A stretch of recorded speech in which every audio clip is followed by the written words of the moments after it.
முன்வரிசையில் திரிஷாவும் 3வது வரிசையில் தமிழ் தாயம் வச்சதெல்லாம் பார்த்துட்டோம். உரிமையோட போராடி வந்தவங்களுக்கு தானே அந்த அருமை தெரியும். ஐயா முன்வரிசையில் திரிஷா வரக்கூடாதுயா, முன்வரிசையில் தான் ஐயா தமிழ் தாய் வாழ்த்தணும், திரிஷாவை பின்னாடி போடுங்கயா அப்படின்னு எல்லாரும் சொன்ன பிறகு மே 10ஆம் தேதி எந்த புண்ணியமா நேரம் குறிச்சிட்டு கொடுத்தானோ தெரியல. அன்னையிலிருந்து இன்னைக்கு வரைக்கும் கொலை, கற்பழிப்பு, பாலியல் பலாத்காரம் இன்னைக்கு வரைக்கும் 40 ஆயிருக்கு. இப்ப சாயந்தரம் போனா நைட் ஆனா எத்தனை ஆகுன்னு தெரியாது. அது எந்த ஜோசியக்காரன் கண்டுபிடிச்சான்னு கொடுத்து அவனுக்கு நீங்க பாராட்டணும். அவன் தான் நேரம் குறிச்சு கொடுத்துருக்கான். கான்பிடண்டா இருங்க, வெற்றி நிச்சயம். அந்த ஆளுக்கு ஒரு ஆள் போய் தேர்தல் முடிஞ்சிருச்சு நீதாயா முதல்வர்னு போய் சொல்லி ஒரு பையில அதை சொல்ல மாட்டேங்கிறாங்க. கான்பிடண்டா இருங்க, வெற்றி நிச்சயம்னா எதுக்கு சொல்றாங்க? இப்பதான் தேர்தல் முடிஞ்சிருக்கு. கவர்னர்கிட்ட போகும்போது கூட ஒரு 2 சில்லறைய போச்சு. அது யாரு? ஒருத்தன் ஜனநாயகம் பட அதிபர், இன்னொருத்தன் விஷ்ணு ரெட்டின்னு ஒருத்தன். இவங்க 2 பேருக்கு கவர்னர் என்னடா வேலைன்னு எவனாவது கேட்டாங்களா? சிஎம் போனாரு, செலவு மாத்திரம் 50 கோடி ஆச்சு. பிஎம் பார்த்தாரு, 10 நிமிஷம்ங்கிறாங்க. அப்புறம் இப்போ கூட்டி கழிச்சு 2 நிமிஷம் ஆகிட்டாங்க. இப்போ எங்களுக்கு தேவை 2 நிமிஷம் தான். அதிகமாக போனால் 3 நிமிஷம். ஒன்று பொக்கை கொடுக்க, நீங்க வாங்க, ஒன்னாட போட, அதை நீங்க வாங்க, உட்கார, பள்ளியிலிக்க, எந்திரி, நீ போ அப்படின்னு நீங்க சொல்ல, அவ்வளவுதான். இந்த ரீல்ஸ் போது சார், நாங்க வாழ்க்கையை நடத்திடுவோம். ஏன் இவர் பிஎம் பார்த்தாரு, ஏன் பேசல? அவர் என்ன முத்துவேல் கருணாநிதி ஸ்டாலினா? இல்ல அவர் என்ன முத்தமிழ் அறிஞரா? வரப்போற ஆகஸ்ட் 15 தான் முதல்வரா இருக்கவங்கிறதையே மறந்துட்டு இருக்கிறவரு ஆகஸ்ட் 15 கொடியேற்றணும். அந்த கயரை தொடும்போது ஒரு ஷாக் அடிக்கும் பாரு, அந்த ஷாக்கு அது முத்தமிழ் அறிஞர் வாங்கி கொடுத்த ஷாக்கு தான். என்னடா செஞ்சாருன்னு கேட்குறாங்கல்ல இந்த எடுவட்ட. சாரி, வாயில நல்லா தான் வந்துட போகுது.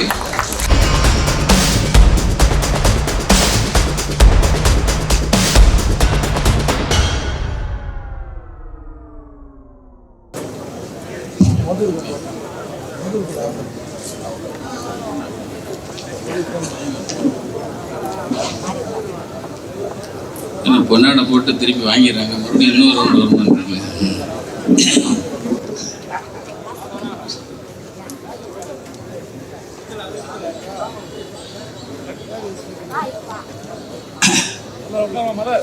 முத்தமிழ் அறிஞர் கலைஞர் அவர்களின் 103வது பிறந்தநாள் விழா. இந்த விழாவிற்கு தலைமையேற்று பேருரை ஆற்றி அமர்ந்திருக்கும் என்றும் இளைஞர் எங்கள் மந்திரி மாசு அவர்களே, அருமை அக்கா நாடாளுமன்ற உறுப்பினர் தமிழச்சி தங்கப்பாண்டியன் அவர்களே, எங்களின் உன்னத்தி ஏறு அருமை அண்ணன் என்றாம் அவர்களே,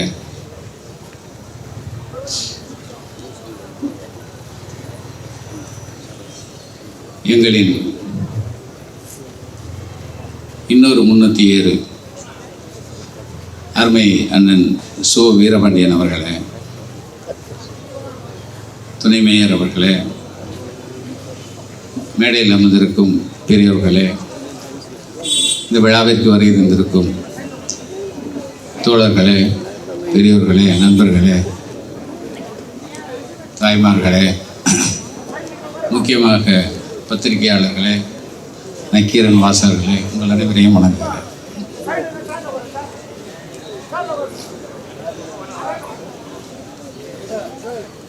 எல்லாருமே பயத்தில் உட்காந்துருக்க மாதிரி மேடையில் உட்காந்து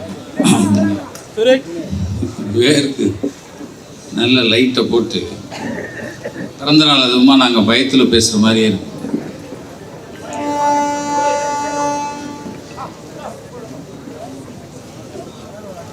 மந்திரி நம்ம அண்ணன் சொன்னார், மந்திரி தான் சொல்லுவேன். எனக்கு கடவுள் மேலே நம்பிக்கை இல்லை, எது மேலேயும் நம்பிக்கை இல்லை. அது வேணா கடவுள் ஜோசியம் எது மேலேயும் நம்பிக்கை இல்லை. மே 10ஆம் தேதி எந்த புண்ணியமா நேரம் குறிச்சிட்டு கொடுத்தானோ தெரியல. அன்னையிலிருந்து இன்னைக்கு வரைக்கும் கொலை, கற்பழிப்பு, பாலியல் பலாத்காரம் இன்னைக்கு வரைக்கும் 40 ஆயிருக்கு. இப்போ சாயந்தரம் போனால் நைட் ஆனால் எத்தனை ஆகுன்னு தெரியாது. அது எந்த ஜோசியக்காரன் கண்டுபிடிச்சான்னு கொடுத்து அவனுக்கு நீங்கள் பாராட்டணும். அவன் தான் நேரம் குறித்து கொடுத்துருக்கான், இந்த நேரத்தில் இந்த சேரில் இப்படி போய் உட்காரு அப்படின்னு சொல்லி. அது முந்தா நாள் நான் கலைஞரை பற்றி தான் பேச வந்திருக்கேன், வேறு எதையும் பேசலை. போகிற போக்கில் சில விஷயத்தை தொடாமல் போயிட்டா கூட என்னையா இருந்தாலும் இப்படி போயிட்டான் அப்படின்ற கூடாதுல்ல. அதுக்கு முதல் நாள் ஏதோ நன்றி அப்படின்னு போனாங்க திருச்சியில்.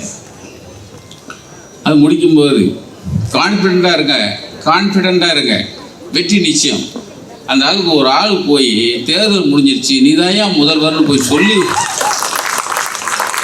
அது சொல்லுங்கள. ஒரு பையில அதை சொல்ல மாட்டேங்கிறாங்க. கான்ஃபிடெண்ட்டாக இருங்க, வெற்றி நிச்சயம்னா எதுக்கு சொல்கிறாங்க?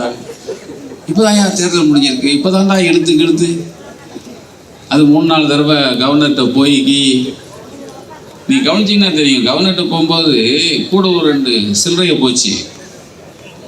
அது யார்? ஒருத்தன் ஜனநாயகம் பட அதிபர், இன்னொருத்தன் விஷ்ணு ரெட்டின்னு ஒருத்தன். இவங்க 2 பேருக்கு கவர்னர்கிட்ட என்னடா வேலைன்னு எவனாவது கேட்டாங்களா? மந்திரி சேவை எங்களை அமைக்கணும், நீ அனுமதின்னு சொல்கிறதுக்கு தானே போனோம். அதுக்கு ஏன்டா இவங்க 2 பேர்? ஆரம்பமே சரியில்லை. சரி போகுது அப்படின்னா இப்போ நம்ம அண்ணன் வேற சொல்லிட்டார் 6 மாதம் விட்டு பிடிப்போம் அப்படின்னு. நீங்கள் விட்டு பிடிக்கலாம், நாங்கள் விட்டு பிடிக்கிற மாதிரி இல்லை. நீங்கள் சும்மா இருக்கலாம், நாங்கள் சும்மா இருக்க முடியாது. அது அந்த கோஷ்டியில் எங்கள் அண்ணன் தான், மந்திரியும் சேர்ந்து தான். அவரும் கொஞ்சம் விட்டு பிடிப்போம் அப்படிம்பார். ஆனால்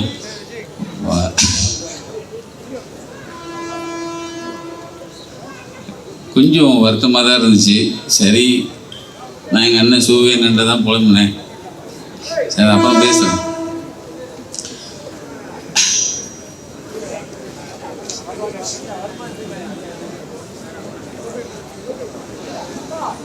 காலச்சிற்பி முத்துவேல், கருணாநிதி, கலைஞர், முத்தமிழ் அறிஞர். இன்னைக்கு நான் இந்த இடத்துல நின்று பேசுகிறேன் அப்படின்னா அவர் இல்லாமல் கிடையாது. நிச்சயமா ஏதோ ஒரு ஓரத்தில் அதான் கலைஞர் படிக்கும்போது சீனிவாசன் ஒருத்தர் ஹிந்தி பண்ணிட்டு இருந்தாராம். அந்த ஹிந்தி பண்ணிட்டு கலைஞரை ஹிந்தி கற்றுக்கன்னு சொல்லுவார். கலைஞருக்கும் அவருக்கும் ஏதோ அவரும் டபாய்ச்சிட்டு ஓடிட்டு வாத்தியாரோட சண்டை போட முடியாதுல்ல, டபாய்ச்சிட்டு ஓடிடுவாராம். அந்த கிளாஸ் மாத்திரம் கட்டடிச்சு போயிடுவாராம் அண்ணன். இப்போ அந்த ஹிந்தி பண்ணிட்டு என்ன பண்ணிடுறாரு, ஹோமியோபதி டாக்டர் ஆகிறார். ஹோமியோபதி டாக்டர் ஆகி அவர் ஒரு இன்ஸ்டியூட் திறக்கிறார். அந்த இன்ஸ்டியூட்டுக்கு சிறப்பு விருந்தினராக சிஎம் ஆகிட்ட கலைஞரை கூப்பிட்றாரு. இப்படி சீனிவாசன் ஹிந்தி பண்ணிட்டு அவர் ஹோமியோபதி இன்ஸ்டியூட் ஆரம்பிக்கிறாரு. அதுக்கு சிறப்பு விருந்தினராக கலைஞர் முதல்வராக போகிறார். அப்போ மேடையில் பேசும்போது, வரவேற்று பேசும்போது சீனிவாசன் சொன்னாராம், நான் ஒரு ஹிந்தி பண்டிட்டாக இருந்தேன் உங்கள் ஸ்கூலில், எனக்கு அவர் ஸ்டூடெண்ட்டாக இருந்தார், நான் படிங்கன்னு. அப்படி படிச்சிருந்தா இப்போ டெல்லியில் போயிருக்கும்போது ஹிந்தியில் நிறைய பேர்கிட்ட பேசலாம்ல, அதை விட்டுட்டாரு அப்படின்னாராம் அவர். நம்மால் பேசும்போது சொல்லியிருக்காரா, நல்ல வேளை உங்கள் பேச்சை கேட்கல, உங்கள் பேச்சை கேட்காம இருந்ததுனால தான் நான் இப்போ சிஎம் வந்திருக்கேன், இல்லைன்னா நான் ஏதோ ஒரு இடத்துல கணக்குள்ளையாக இருந்திருப்பேன் அப்படின்னாராம். இப்போ போயிருக்கிற சிஎம் 5 நிமிஷம் போய் பார்த்து வந்த மாதிரிலாம் இல்லை. இப்போ ஏன்டா எல்லாரும் கேட்குறாங்க, சிஎம் போனார், செலவு மாத்திரம் 50 கோடி ஆச்சு, பிஎம்ஐ பார்த்தாரு 10 நிமிஷங்கிறாங்க, அப்புறம் இப்போ கூட்டி கழித்து 2 நிமிஷம் ஆகிட்டாங்க. இப்போ போனது உட்கார்ந்தது என்ன 2 நிமிஷம் ஆச்சு சார், நாங்கள் ரீல்ஸில் தான் சார் ஆட்சியை நடத்திட்டு இருக்கோம், எங்களுக்கு தேவை 2 நிமிஷம் தான். அதிகமாக போனால் 3 நிமிஷம். அது மாத்திரம் போதும். ஒன்று பொக்கை கொடுக்க, நீங்கள் வாங்க, ஒன்னாட போட, அதை நீங்கள் வாங்க, உட்கார, பள்ளியிலிக்க, எந்திரி, நீ போ அப்படின்னு நீங்கள் சொல்ல, அவ்வளோதான். இந்த ரீல்ஸ் போதும் சார், நாங்கள் வாழ்க்கையை நடத்திடுவோம். அது தெரியாமல் நம்ம ஏன் இவர் பிஎம் பார்த்தாரு, ஏன் பேசலை, அவர் என்ன முத்துவேல் கருணாநிதி ஸ்டாலினா, இல்லை அவர் என்ன முத்தமிழ் அறிஞரா? போய் உட்காந்து 50 நிமிஷம் 1 மணி நேரம் போய் உட்காந்து இரும்பு பெண்மணிங்கிற இந்திரா காந்திகிட்டேயே ஃபைட் பண்ணி தமிழ்நாட்டுக்கு தனிக்கொடி வேணும்னு கேட்டவர் நம்மால். அந்த கொடியில் டிசைன் பண்ணிட்டு போயிட்டாராம். போன உடனே அந்த அம்மா போச்சுறான், இவரை மாதிரி ஒவ்வொரு மாநிலத்துக்கும் கேட்டாங்கன்னா என்ன ஆகுறது, கொஞ்சம் பொறுங்க அப்புறம் டிஸ்கஸ் பண்ணுவோன்னு இருக்காரு. அப்போ எங்களுக்கு இந்த சுதந்திர தின விழாவுக்கு கொடியேற்ற உரிமையாவது கொடுங்க அப்படின்ட்டு வாங்கிட்டு வந்திருக்காரு அவர். இந்த வரப்போகிற ஆகஸ்ட் 15 தான் முதல்வராக இருக்கவங்கிறதையே மறந்துட்டு இருக்கிறவர் ஆகஸ்ட் 15 கொடியேற்றணும். அந்த கயரை தொடும்போது ஒரு ஷாக் அடிக்கும் பாரு, அந்த ஷாக்கு அது முத்தமிழறிஞர் வாங்கி கொடுத்த ஷாக் தான். அவர் இல்லைன்னா போய் நின்று கோட்டோட போய் இப்படிலாம் இழுக்க முடியாது. ஆக ஒரு பிரதமர்னா போய் எதை வாங்கணும், எதை கொண்டு வந்த நம்ம மாநிலத்துக்காக எந்த உரிமையை வாங்கணுங்கிறத ஆரம்பித்து வச்சவர் நம்ம முத்தமிழறிஞர். அதே போல தான் தமிழ்தாய் வாழ்த்து, அதையும் தமிழ்தாய் வாழ்த்து எல்லா அரசாங்க நிகழ்வுகளையும் பாடணும், முதல்ல அதை பாடணும்னு கொண்டு வந்தது முத்தமிழறிஞர். அது 3 வரிசையில் திரிசாவும் 3வது வரிசையில் தமிழ்தாயும் வச்சதெல்லாம் பார்த்துட்டோம்.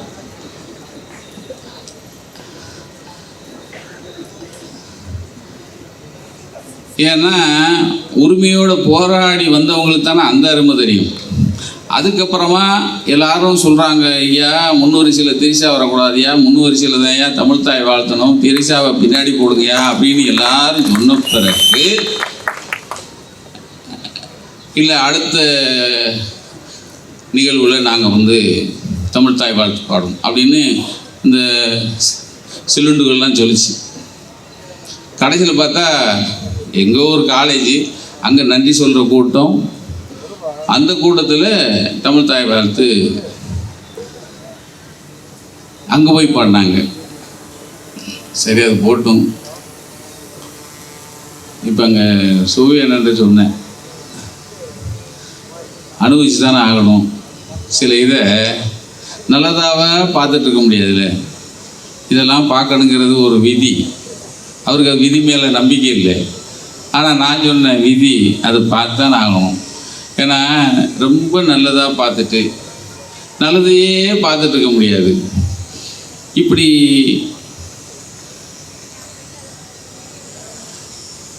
இல்லையா, பட்டு வேட்டி பட்டு சட்டை கட்டி வந்ததை அதை ரீல்ஸ் போட்டுறாங்க. அவங்க வாழ்க்கையில் ஒருத்தன் பட்டு வேட்டி பட்டு சட்டை கட்டிட்டு வந்துட்டான், கால் பட்டு வேட்டி பட்டு சட்டை கட்டிட்டு வந்துட்டாங்கிறத மாத்திரமே வச்சு ரீல்ஸ் போட்டுறான்.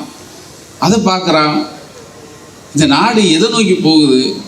எங்கள் அக்கா பேசும்போது சொல்லிச்சு மேகதாதுன்னு. மேகதாதுன்னா அங்கே முதல்ல அவங்க என்னன்னு தெரியணும்ல. மேகதாதுனா என்ன, இதுக்கு எப்படி குரல் கொடுக்குறதுன்னு ஒருத்தர் சொல்லித்தரணும்ல. சேர்ந்தவன் பூரா சிவலிங்கமாக இருந்தால் இப்போ என்ன பண்ணுவீங்க? மேகதாதுக்கு யார் போராடுறது? அவன் நான் கட்டுவேங்கிறான், காது கேட்கல. இங்கே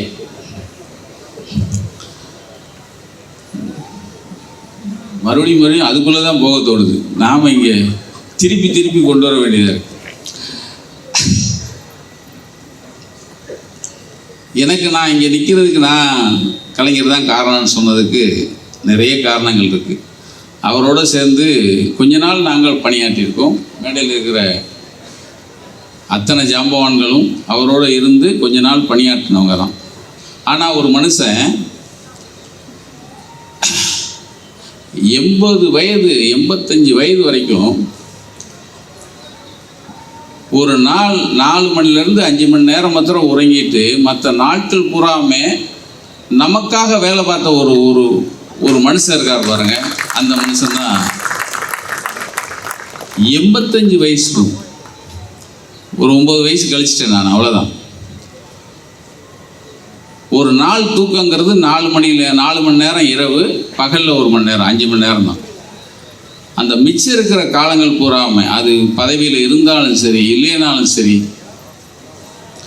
இந்த தமிழுக்காகவே உழைச்ச ஒரு பெரிய ஒரு மகான் தான். அவரை பற்றி தான் இன்னைக்கு புகழாஞ்சலி. இன்னைக்கு 67 அண்ணன் சொன்னாங்க சைதாப்பட்டில் நின்னாங்கன்னு. 62 ஜெயிக்கிறாங்க. ஜெயிச்ச உடனே 63 கடற்கரையில் கூட்டம். அந்த 63 கூட்டத்தில் வரப்போகிற 67 எலெக்ஷனில் எப்படி நம்ம தேர்தலை சந்திக்கணும்னு கூட்டம் போடுறாங்களாம்.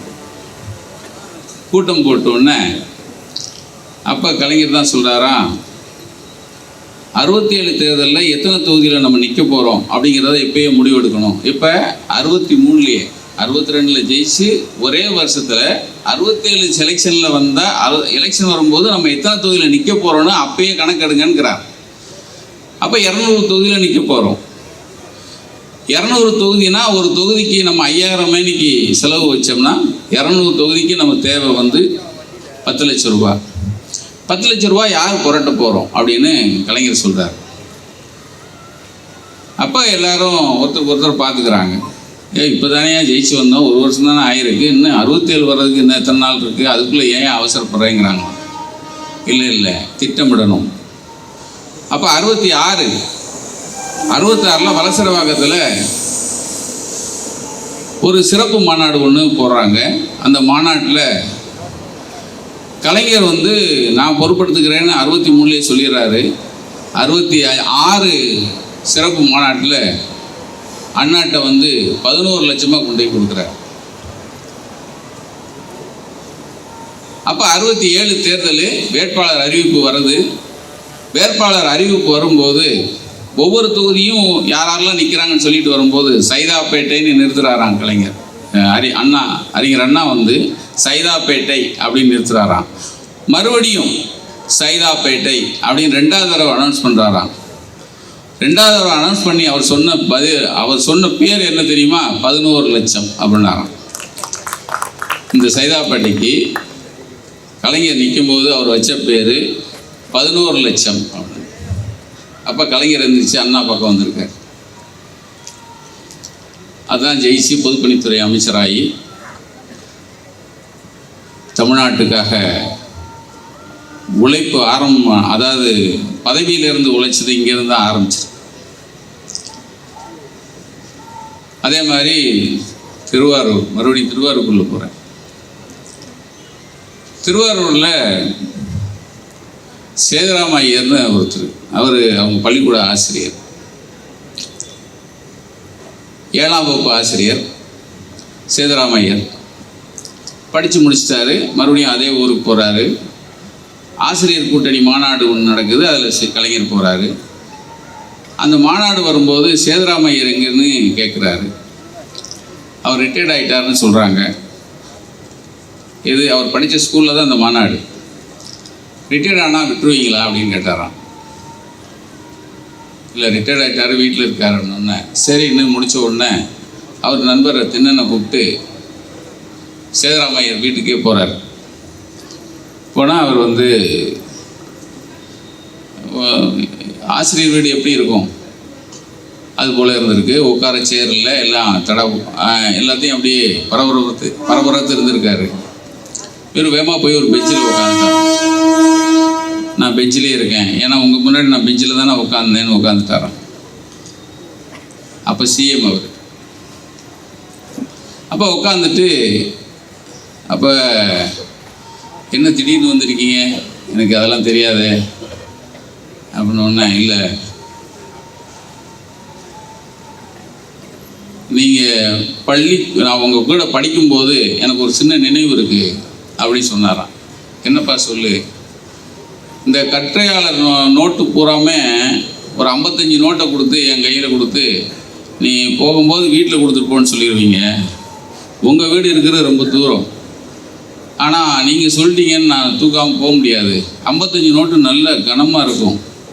நான் தலையில் வச்சுட்டு உங்களை திட்டிகிட்டே போவேன். இந்த மாதிரி அவர் கொடுத்துட்டாரு, இனிமேல் இவர்கிட்ட படிக்கவே கூடாது, இல்லை நாளைக்கு கொடுத்தா வாங்கக்கூடாது அப்படின்னு நினச்சிட்டே போனேன். வீட்டுக்கு போனேன். அம்மா வந்து வேமா ஐயோ இவ்வளோ வெயிட்டாக இருக்கேன்னு கொண்டு வாங்கி வச்சுக்கிட்டு, உள்ளே வாடா ஒரு காபி சாப்பிடுவோன்னு சொன்னாங்க. கொஞ்ச நேரம் உட்காந்து அந்த காப்பி கொடுத்தாங்க. உண்மையிலே காப்பினா எப்படி இருக்கணும்னு அங்கே தான் நான் தெரிஞ்சுக்கிட்டேன். இது வரைக்கும் இப்படி ஒரு காப்பி நான் குடித்ததே இல்லை. நான் அடுத்து வந்தேன். அடுத்த நாள் உங்கள்கிட்ட நான் கேட்டேன், சார் இன்னைக்கு எதுவும் நோட்டு கேட்டு இல்லையா சார் வீட்டுக்கு கொண்டு போய் கொடுக்க அப்படின்னு கேட்டேன். ஏன்டா ஒன்றும் இல்லை, ஆனால் வீட்டுக்கு போ உடனே வர சொன்னால் ஏதோ வேலை இருக்கான் அப்படின்னு அவர் நீங்கள் அனுப்புனீங்க. மறுபடியும் போனேன், ஒரு காப்பி கொடுத்தாங்க, குடிச்சிட்டு வந்தேன். டெய்லி நீங்கள் போகும்போது வீட்டை போட்டு போடா அப்படின்னு சொல்லுவீங்க. நான் டெய்லி வீட்டுக்கு போய் ஒரு காப்பி சாப்பிட்டு போவேன். அந்த காப்பியை இன்னைக்கு வரைக்கும் நான் சாப்பிட்டதே இல்லை. இந்த மாதிரி காப்பினா எப்படி இருக்கணும் உங்கள் வீட்டில் சாப்பிடப்படுறதா எனக்கு தெரியும் அப்படின்னு அவரே எழுதியிருக்கார். அதாவது செய் நன்றி இருக்குல்ல, செய் நன்றிங்கிற ஒரு விஷயம், அதில் தான் நான் வரேன். எனக்கு பெரியார் விருது 2010. அப்போ வந்து பெரியார் விருதுனா வந்து நான் பெரியார் விருது வாங்கினேன்னு இப்போ ஏன் நான் சொல்கிறது இல்லைன்னா, 2016 பிறகு பெரியார் விருதை வந்து வளர்மதி கொடுத்துட்டாங்க. அதனால நான் பெரியார் விருது வாங்கினேன்னு சொல்லவே மாட்டேன். அது வரைக்கும் கொஞ்சம் மரியாதையாக இருந்துச்சு. அப்போ என்னாச்சு, அதுக்கப்புறம் எங்கள் அண்ணன் கொடுத்துருக்காங்கன்னு நினைக்கிறேன். ரைட்டு, இப்போ சொல்லலாம்.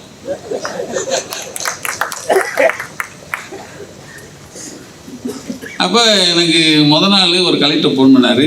இந்த மாதிரி பெரியார் விருது மிகப்பெரிய உயரிய விருது, அதுக்கு புரோட்டோகால்லாம் இருக்குது. நாங்கள் வந்து உங்களை அரசு காரில் வந்து உங்களை வீட்டுக்கு வந்து அழைச்சிட்டு போய், நானே வருவேன், அழைச்சிட்டு போய் நான் வீட்டில் கொண்டு வந்து பரிசு, அதாவது உங்களுக்கு விருது வாங்குகிற இடத்துக்கு வரையும் கொண்டு வருவோம். விருது வாங்கினோன்னா உங்களை மரியாதை நிமித்தமாக உங்களை மறுபடியும் கொண்டு போய் வீட்டில் விடுவோம். இது எங்களுக்கு புரோட்டோகால். நாளைக்கு அதாவது ஜனவரி 15ஆம் தேதி எத்தனை மணிக்கு வரணும்னு கேட்டார். எத்தனை மணிக்கு வருவீங்க சார்னு. நான் ஒரு 3 மணிக்கு வருவேன் சார், நீங்கள் ரெடியாக இருங்க. ஓகே சார் அப்படின்ட்டு சேர்ந்து வச்சுட்டு நான் சிஎம்க்கு ஃபோன் பண்ணுறேன். அப்போ கலைஞர் இந்த மாதிரி அண்ணன் சொல்லுங்க என்ன, இல்லை நான் உங்களை பார்க்கணுண்ணே. வாங்க என்ன போனேன். ஒரு நன்றி சொல்கிறது. சொல்லுங்க என்ன, ரொம்ப நன்றிண்ணே பெரியார் விருதுக்கு. அப்புறம் ஆனார், இல்லை ஏதோ புரோட்டோகால் இருக்கான், ஏதோ கலெக்டர் வந்து கூப்பிட்டு போவாங்களாம், வந்து வாங்கிட்டு மறுபடியும் கொண்டு போய் விடுவாங்களாம். ஆமாம் என்னப்போ ஆனார், பெரியார் விருது இல்லை ஆனார். இல்லை எனக்கு பதில் எங்கள் அப்பாவை கூப்பிட்டு போக சொல்லுங்கண்ணே என்ன அப்படி பார்த்தாரு. உடனே பெல் அடித்தார். சர்மனா வந்தார். கோபால் என்ன சொல்ல செய்யுங்கன்ட்டார். கீழே போனேன். சர்மநாதன் என்னையா சொன்னேன், எனக்கு பதில் எங்கள் அப்பா கொடுப்போம். விருது உனக்கு தானே இருக்காரு.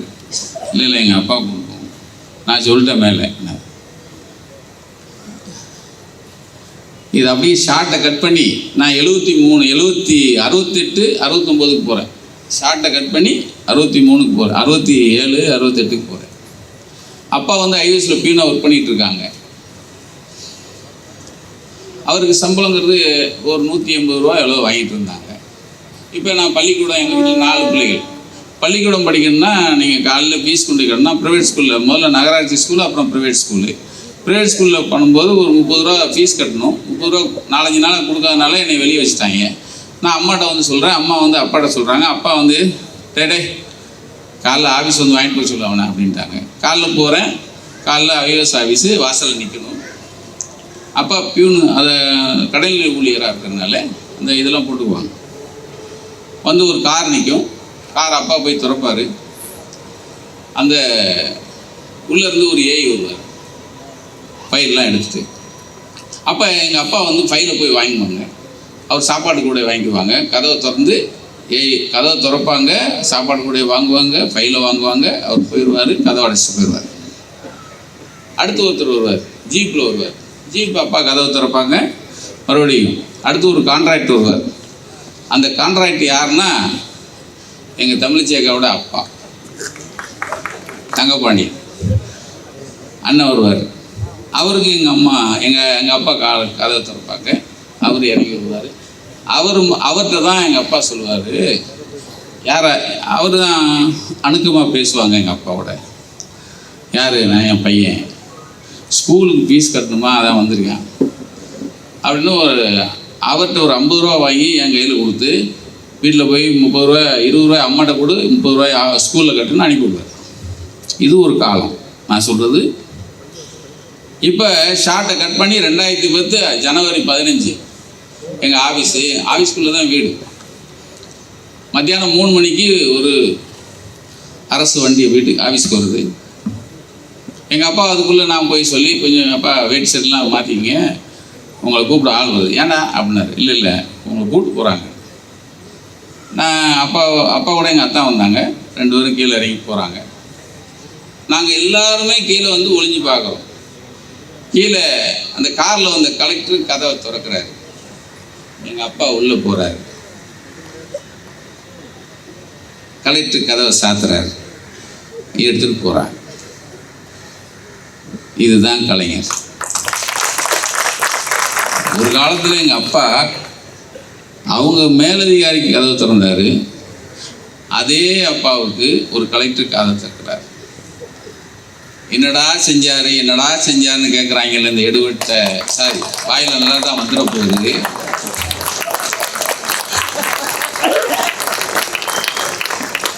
ஆனால் நான் சிஎம் இல்லைல்ல பேச, அவங்களுக்கு சொல்கிறேன், இது அண்ணா கலைஞர் கால சிற்பி. நன்றி.